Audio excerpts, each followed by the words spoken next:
everyone, welcome to my top 10 reads of the year. This is my absolute favorite video to film all year. I literally cannot wait to film this every single year, so let's get right into it.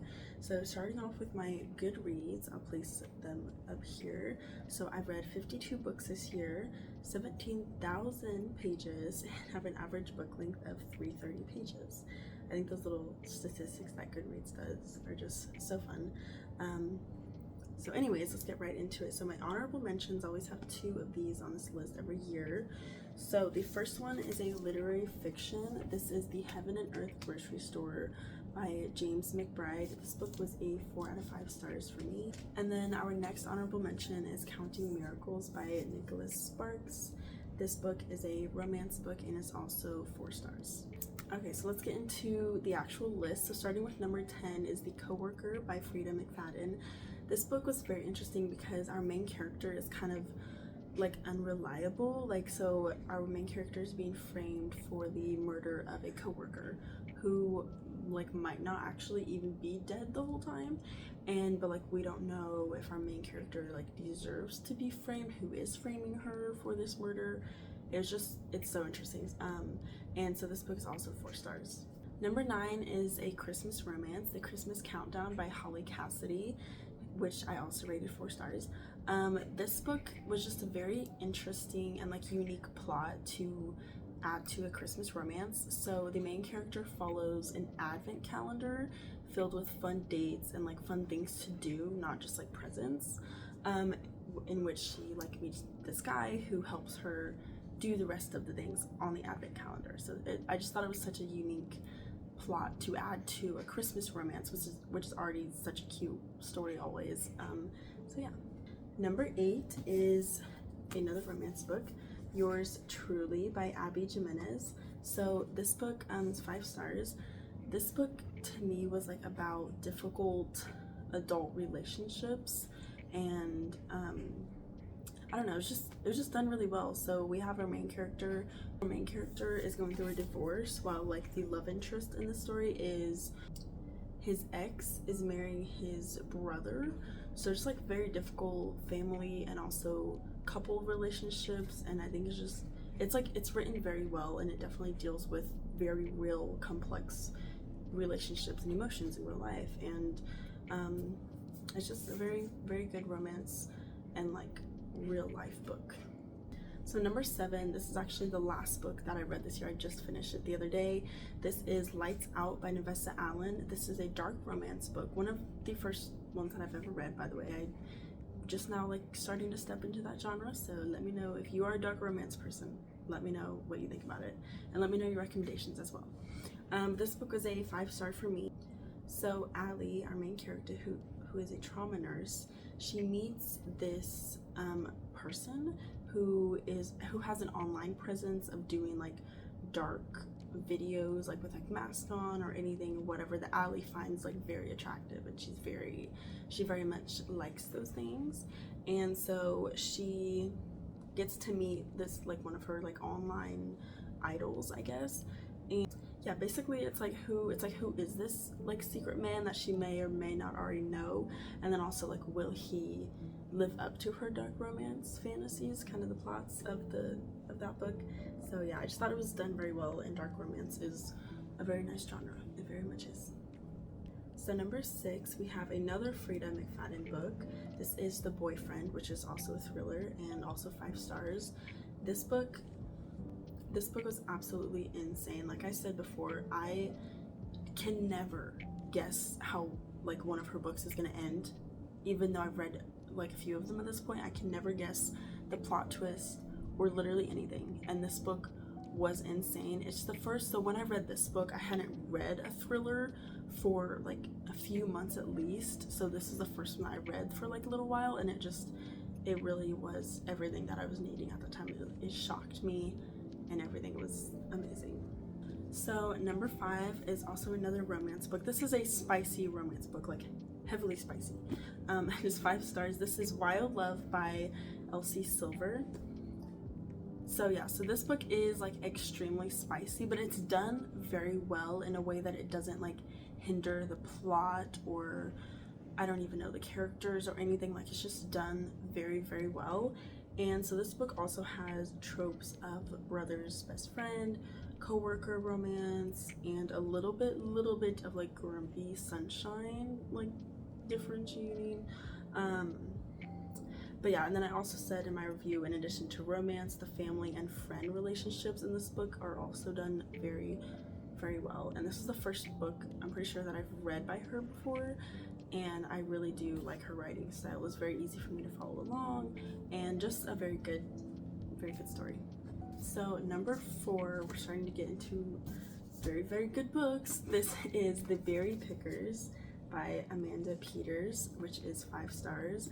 And so this is a literary fiction book. It follows this family, and it follows them over like many decades, from like when they were children, like it goes past into their very old age in their life.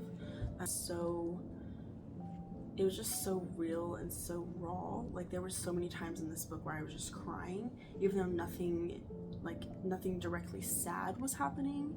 It was still just a very real story, and it very much deals with like difficult family relationships and importance of family. This book does include a like huge plot point of a missing child, so definitely look into like triggers of this book before reading it. Yeah, and then just in general, it was a very nice book to read. Literary fiction like is nice to get into every now and then, definitely. And just the writing style was very poetic. That like this book, like, oh my goodness, this story could have been, I feel like it wouldn't have been as interesting to me if the writing style wasn't so good and so well done. So congrats to you. So number 3, we're about to get crazy, okay, because I did a reading vlog of this book, if you want to go like watch that, a few months ago or sometime. But this is, of course, A Little Life by Hanya, right here. This book is the biggest book I've ever read. It is also the hardest book I've ever read for many reasons, which I talk about in that reading vlog. So this book is also literary fiction, and it's also 5 stars. So this book is the hardest, like absolutely hardest book I've ever read for so many reasons, but it's also one of the most beautiful books ever. Like, it really is just a beautiful story, and it is so well done, so insanely well done.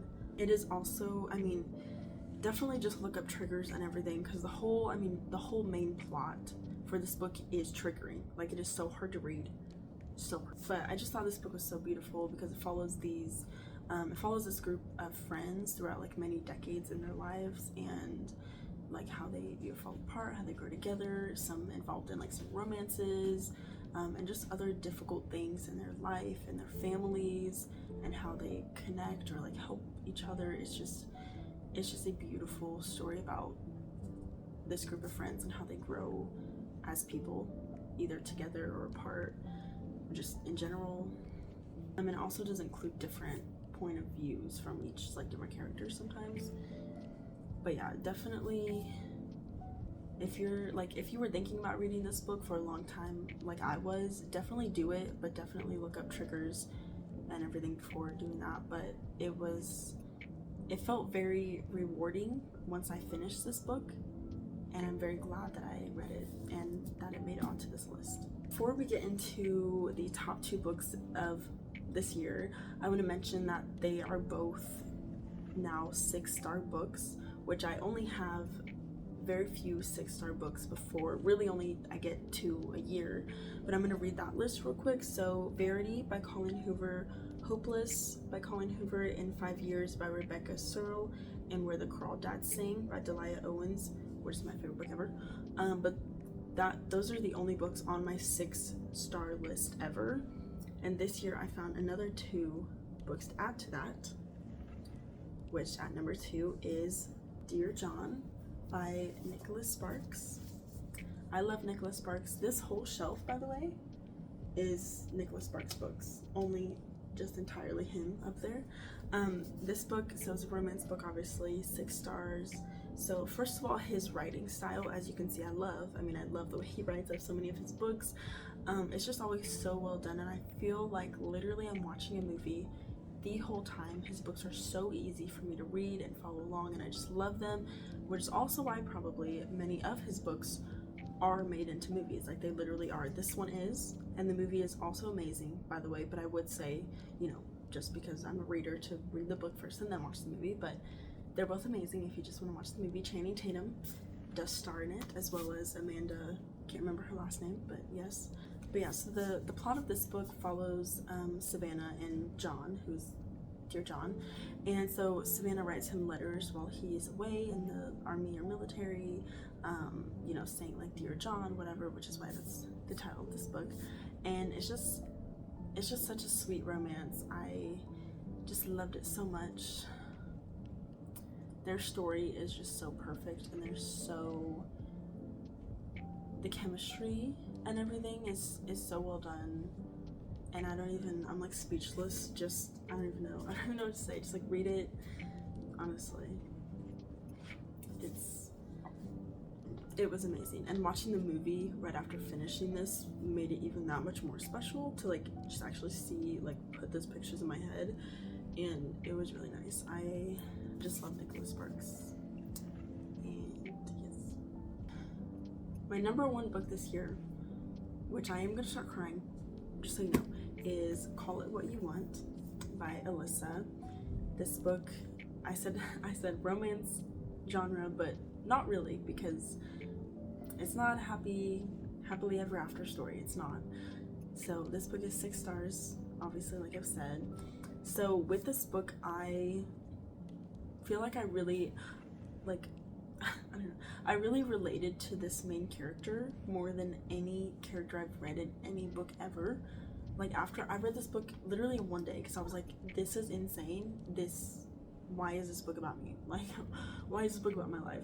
But Alyssa has been very open in saying that she did, like, this book is heavily based on her real life and her real, like, situationships and relationships that she has had in her life, and she wrote this book because of them. I just want to write, so I'm just going to read what I wrote in my review. As soon as I finished reading the book, I said, bittersweet tale of love and self-discovery that explores the complexities of relationships, situationships, and moving on. And so, but yeah, while I was reading this book, like, there were so many quotes that I underlined in this book that I really don't do often. But like, there was just so many parts of this book that I just had to, I was like, this is insane. This one, actually, I said to note this on page 272, it says, he taught me how to love myself the way he never could, which is just insane. There's so many lines in this book about love, or about how you should love yourself, or how you should move on from things, that is just so important to tell. And this book also, by the way, is her debut novel. She is currently writing another book, by the way. I do follow her on Instagram, and she does talk about that a lot, but this is her debut book, and it is just insane. I will literally read anything that woman ever writes, always. Another part of my review that I wrote on Goodreads, I said I related to Sloane, the main character, and in some ways also Ethan, one of the love interests, more than I have any other characters in any book. I've met Ethan and Reese, the other main character, in my life, and it really is an emotional battle. I understand completely how Sloane was feeling, unsure of her future. And yeah, this book is just very special to me. It feels like, because it just isn't your average romance book, it's not your average thriller, it's not a literary fiction book, it's a book that is sad and hard to read, that you relate to way too much. And it was just, I was like crying the whole time. When I finished this book, you know how, like, they say, if you're a reader, I don't know, how they say, like, when you, like, after I got done with that book, I had to take some laps around my house. I literally did. After I finished this book, I was like, I felt like I don't know. There's not enough things I can say about this book, the way, like, I just can't describe the way that I felt while I was reading it, but It is one of the most beautiful books I've ever written. It is very highly valuable to me. Like I said, it's one of my few 6-star books, but I hold this one even higher. It is probably my second favorite book I've ever read, right under Where the Crawdads Sing, which is my favorite book ever, Where the Crawdads Sing. But this might just be my second favorite book that I've ever read, because it really is insane. And I love it. I'm so happy that I found it and that I read it and that Alyssa wrote it. Thank you, Alyssa. Thank you. But yeah, this is our winner. Sorry if that wasn't that entertaining, but I hope you guys probably maybe got some book recommendations. And yeah, I just really enjoy talking about books. I love them more than anything. Reading is my favorite thing to do. So yeah, thank you guys so much. I look forward to making this video every year, and I love you guys.